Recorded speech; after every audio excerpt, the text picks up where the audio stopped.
And now, the show that bridges the gap between faith and business. Welcome to Bottom Line Faith. On today's show, Jason Junkins, President of Southern Immediate Care. Be true to what God has called you to do, regardless of the outside noise. If God has called you to a certain area, follow His voice, and whatever that is, He'll make a way. Hello, everyone. This is Ray Hilbert. I am your host here at Bottom Line Faith, and we would like to welcome you to our program today. And if you are a first-time listener, welcome. We are so glad you've joined us. You can check out many of our other interviews at our website, bottomlinefaith.org. And if you're not currently a subscriber to the program, and you would like to do so, you can do that at the Google Play Store. You can do that at iTunes, Stitcher, and most of the other platforms where you can subscribe for your favorite podcasts. If you are a Christ follower and you're looking for community with other followers of Christ who want to live out their faith in business and grow their companies and organizations on proven biblical principles and practices, we would like to ask you to check out our website, truthatwork.org, truthatwork.org. Truth at Work is the host ministry here at Bottom Line Faith, and we'd love to chat with you and possibly connect you with one of our dozens of roundtables in cities all across the country. Listen, if you're a long-time listener, welcome back. And if you're a first-time listener, glad you could join us. This is the program where we have the opportunity. We travel across the country. We interview some of the most amazing thought leaders who are Christ followers, living out their faith in business and in the marketplace. And kind of the analogy we like to use here at Bottom Line Faith is this is where we're going to lift the hood and we're going to tinker around like a mechanic would. But our engine that we're tinkering around with is the engine of leadership of Christ followers in the marketplace. We learn how they think, how they deal with their failure, how they live out their faith on a daily basis. And so I think you're going to have a great time today. I am in beautiful, beautiful Birmingham, Alabama. We are so blessed and privileged to be down, as I say, not only in the Bible Belt, but in the polished buckle of the Bible Belt here in Alabama. And my guest today, my friend and soon to be your friend, is Jason Junkins. Jason is the president of Southern Immediate Care. Jason, welcome to Bottom Line Faith. Well, thank you for having me. Well, you and I have had a chance over the years to speak on the phone, and this is the first time we've had a chance to sit down face to face, so I kind of feel like acquaintances or friendship being renewed or built here. Just take a couple of moments here and give our audience a little bit of framework about your background. Where'd you grow up? A little bit about your home life growing up, when you came to Christ. Just give us a foundation, a little bit of who you are. Okay, sure will. I was raised here in Alabama. I was born in Center, Alabama, a small town up in northeast Alabama, about 5,000 people, and went to Cherokee County High School. I have one sister and, of course, two parents, and went to Jacksonville State University to do my undergraduate work, and then later on to UAB to medical school, and then University of South Alabama to do my residency. Then moved back up to North Alabama to establish practice. I've been practiced there since 2001. Okay, so we're talking to a real live medical doctor, folks, and this is what's really fun. We've had attorneys, we've had CPAs, other professionals, and so we're going to get a really unique perspective of a Christ follower who is in the world of medical practice. And so why don't you tell us just a little bit about what is Southern Immediate Care? Well, Southern Immediate Care is a private practice. We started the practice back in April of this year. It's primarily urgent care, and then we also do some primary care as well. Originally, it was going to be exclusively urgent care, but after we opened up the practice and we saw the patient demographic there, we realized there was a ton of unmet primary care needs, and so we had the space, we had the infrastructure, so we started doing primary care along with urgent care. So we're open 7 days a week from 8 in the morning till 10 at night, and closed 5 days a year. So we're just trying to provide access to those that don't really have any other way to get medical care. I'm really fascinated as I've watched and I get a chance to travel around the country. We're seeing more and more of these types of facilities, right, as opposed opposed to necessarily relying on emergency rooms and so on and so forth. What's the underlying philosophy or idea behind these local immediate care centers? What niche is that really designed to fill? Well, I believe the biggest thing that you're seeing with these places springing up everywhere is it's becoming, and as a medical professional, I don't necessarily like it, but it's the way it is becoming much more of a retail business. As the target population of patients that we serve get into that medical decision-making age, what we're seeing is these younger patients, it's more now access, now delivery. There's not much in the way of calling your doctor up anymore and waiting a week to be seen and worked into the clinic and getting an appointment. People are busy, they have families to feed, they can't miss work, and they have to be seen right then. So it's really become a very retail market. And so in order to meet the needs of patients' desires, the urgent care has come forth. One of the largest, well, it may be the largest, but one of the largest privately owned urgent care companies is based here in Birmingham, and that's one of the reasons they were originally established, just to have sort of accessible primary care. Well, it's really interesting because, as I've talked with other physicians and attorneys and dentists and so forth, very few of them have any sort of business training that's offered, as part of their medical school experience. And it sounds like maybe that was the case for you as well? Yeah, we had none. I remember the first time I ever was handed a chart as a resident where they said, well, here, circle the code that you want us to bill for this. I don't know what, so I just circled one. So, you got zero when I was going through. I think now they're actually starting to do a little bit of soft business training for medical students now, but it's still essentially nothing, especially in the medical world now. The billing is so complex that you really almost have to have a specialized degree in it. Yeah. Almost. And how about things like leadership training, people skills, management? Did you receive any of that kind of training in your formal education process? None. No formal training. The only real training you got with that is if you developed a mentorship relationship with one of your attending physicians or something. But even then, that was few and far between. So kind of interesting, right? Because as we talk with folks about what sets one doctor apart from another, quite often it's those people skills. It's that quote unquote bedside manner. And I guess you're kind of left on your own as a budding physician, whether you got it or you don't, huh? Oh yeah, you really do. You're just sort of out there flapping in the breeze. And I think you see a lot of people going to work for other people now. A lot of physicians work as employees now just because of that fact. They don't have the know-how, or they don't have the desire to get the know-how to do it. It's just a lot easier to just go see patients. You betcha. Folks, we are speaking with Jason Junkins. He is the CEO and founder, president at Southern Immediate Care. We're down in Birmingham, Alabama. Jason, let's transition our conversation just for a moment here. Let's talk about your Christian faith. Let's talk about how do you try to live out your faith in a daily basis, in running your company, in interacting with your patients? What's that look like? Well, it should look better than it usually does, but we're all human. But one thing I really learned is as I was going through medical school, and then as I got into business, when I first got out and started practicing, you're at that younger age where you're building a lot and you're climbing the ladder, you're doing all those things. And personally, I don't, although I was a Christian, I was not where I should have been, but I was focusing way too much on the outcome. I was focusing way too much on, retirement, putting away for retirement, building a house, building a family, doing all of these things. Yet, God in his faithfulness, he took care of us, and we did have always done well, even in the lean times. And so when I sold my business back in 2014, and that's when you and I first met, is when I realized it's like you've sort of reached the top of the ladder. It's sort of like the old saying goes, you reach the top of the ladder, only realize you're on the wrong ladder.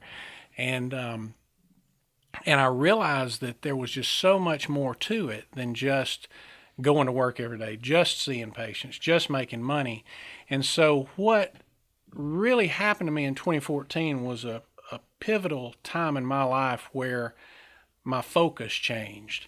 And I had a no-compete period after I sold my business in 2014, and so it gave me some time to slow down and really reevaluate where I was. And God just really showed me that our focus needs to be very simply love God, love other people. And then the question is how do we do that? How does He want us to do that? And so God has given me the gift of being a doctor and then being able to run a business. So God has led us down this path to this new clinic, and so we've opened it. And our biggest goal, and I say ours, my wife's a nurse practitioner, my best friend, soulmate. She's right there with me in the thick and thin of everything. And if I ever come up missing, she'll probably be the one to look for because some of my harebrained schemes. But our goal is to really invest ourselves in the lives of the people that we work with, and then as it goes out into our patients. And so each day we get up and we want to say, how would God handle that? How would God have us handle that?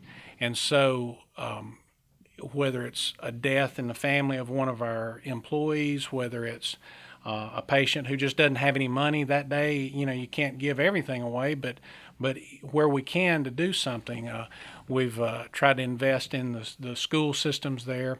And actually the biggest thing where we are is because in this practice is we had a much different payer mix of people. We have a much lower income patient population than we had with our other clinics. And I think God did that by design because nobody would have really chosen to put an urgent care where we did. And as we did that, we found out that there's these primary care needs that aren't being met. And these patients come in with the stories saying, I can't get in to see my doctor, their blood pressure's out the roof. And so we've really found a mission. It's almost like going to a third world country and seeing some of the things we see on a daily basis in an urban area in Alabama. It sounds to me, feels to me like you genuinely view this as your mission field, that God has uniquely called and equipped and qualified you for it. Would that be true? I believe that. I really do. I believe this is where my mission is. I used to feel bad as a young Christian growing up. I never really felt a lot of desire to go to third world countries and everything, and I felt a lot of guilt for that for a long time, and I thought, what is the matter with me? I must not be a Christian if I don't want to go serve in, some desolate land. But then I realized that God doesn't call all of us to do that, but in our little radius right here, we have our own third world countries everywhere we look right here that can use our help. And that's what we really, truly feel like God's called us to do. That's incredible.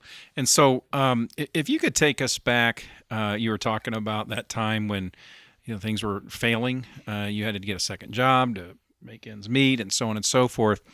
What did that season of your life teach you about yourself? What did you learn about yourself? And or what did you learn about the Lord during that season? Well, I learned a lot about myself, and that's that I didn't like the person I became when I got under stress. But in God's infinite wisdom and God's... And what did that look like for you? You say under stress.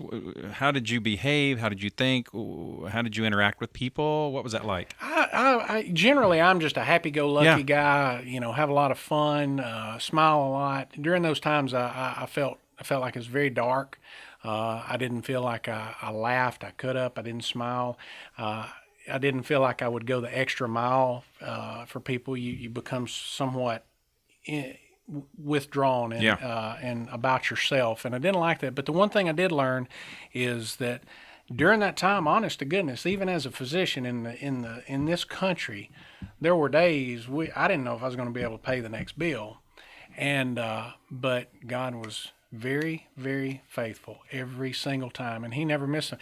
And I'll tell you this too, and I know there's a lot of different people have a lot of different ways of thinking about tithing and the financial management of money that God has given them to manage. I was a terrible tither. it was on the bottom line and not the top line. And so one thing, and I'm not saying that God turned anything around because of this, but we had already gotten out of that bad situation, but it wasn't far out of it. My wife and I made a decision. We said, you know what? It doesn't matter if we have to sell our house, whatever we're going to do. This is God's money. We're going to start today tithing. And let me tell you what, God has never, ever, ever let us do without. So going back to what you asked, that is the biggest thing that I learned through all of this is that God's faithfulness never ends, no matter what. As we said earlier, one of the things we want to do in this program is encourage folks, so there may be someone right now who's listening. And so what word of encouragement would you say to someone who just feels like they've got more month than money, and yet maybe God's touching their heart about trusting Him in the financial side of things? What would you say to them? I'd say just do it. Just jump off the cliff. I can promise you, and I don't know who might be listening out here, but I can promise you that even though we as individuals don't always live like God's word is truth, it is true. And God will not let He will not let you go down. He will be faithful to you. I don't believe in a prosperity gospel where you give one and you get 10 back. I don't believe in that at all. But I do not believe if you tithe with a sincerity of heart because you want to worship the Lord with your money, that He will let you do without. He will now He might not provide for your next Porsche, but He will certainly meet all of our needs, no matter what those So are. was that scary that day, you and your wife, you made that decision? Was that scary? Was it hard writing that first check, that next check? What was that like? It's interesting. It's like, wow, that's a big check, but it was actually very liberating to finally do the right thing and to start being faithful in that area of our lives. And it was a little nervous. It's like, well, God, we're gonna trust you on this, but it was very liberating, and we've never looked back. And it's been one of the great, and that's all glory to God and not to us. But once you get, it's just like saving money or whatever. Once you get in that habit, it just becomes a worshipful thing. And then when you're able to see the fruits of what that money does in your church or whatever organization you're giving it to, you're able to really appreciate how God uses that money for other things. I was in another part of the country doing an interview a couple of days ago with the business owner, and he was telling the story very early on in his company that he had his major customer went bankrupt. And literally, and it was very early on when cash flow was already tight with a startup, but it was $360,000. And he says, I remember coming home and walking into the kitchen and telling my wife that we may be losing everything.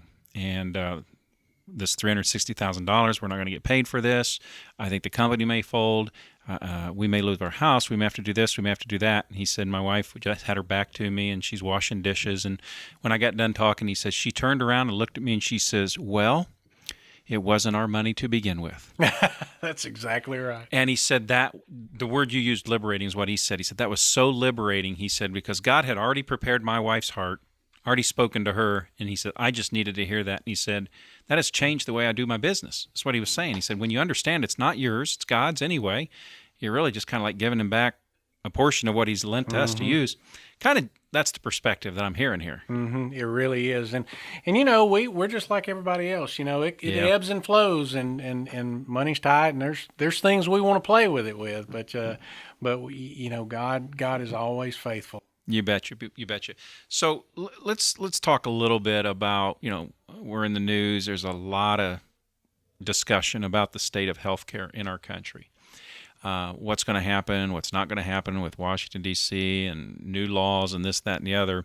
What do you see how does this playing out in the lives of everyday people? How is this playing out in the lives of your fellow physicians and healthcare providers? What insights could you give us around that? I'm just curious on that. Well, I think we're in a big mess, clearly, and I do believe that the politicians in general are not aware of all the different things that are going on at the individual level. We see people every day that can't afford their deductibles. They have these really high deductibles just because they have to get that because in order to be able to afford the premiums. In a state like Alabama, where you're dominated by one or two big companies, it can be a challenge on some. So I'm interested to see what they do. I'm not very encouraged that they're going to make a lasting change. The problem is because the way to fix it, there's going to be a generation of people that are going to feel the pain, and those people happen to vote. And so nobody is willing to take that step. You know, it's funny to me, and I get on my soapbox here, asking an insurance company to pay for a doctor's office visit to me is like asking your homeowner's insurance to pay for you to get your grass cut. I think that, and I think most healthcare people would echo this, that insurance should be meant for catastrophic things, and people should pay for doctor's visits and things like that with cash. If they did that, then I'd be able to get rid of about 75% of my infrastructure and cost, and then instead of a doctor's visit costing $150 or whatever it is, it'd cost $50 or $30 or something like that, because your overhead would be so much lower. I don't think it's ever going to change anything. And then when you get into the whole Medicare thing, you can't let that population of people do without. So I don't know what the answers are. I don't think that people are going to make a lasting change, though. They'll tweak it a little bit here and there. Yeah. And are you seeing more individuals wanting to enter the practice of medicine, or less, or what do you see about future trends there? You know, the trends they're still going up. The applicant pools are going up every day. I mean, these guys are smart too. I wouldn't stand a chance if I applied to medical school these days. These guys are sharp.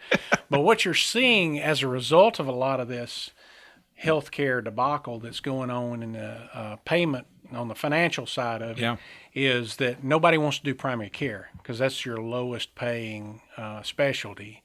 Everybody wants to be some type of specialist, and who can blame them? They make more money, they work less hours in general. Certainly the pay they get is commensurate with the hours they work. If they work harder, they get paid more.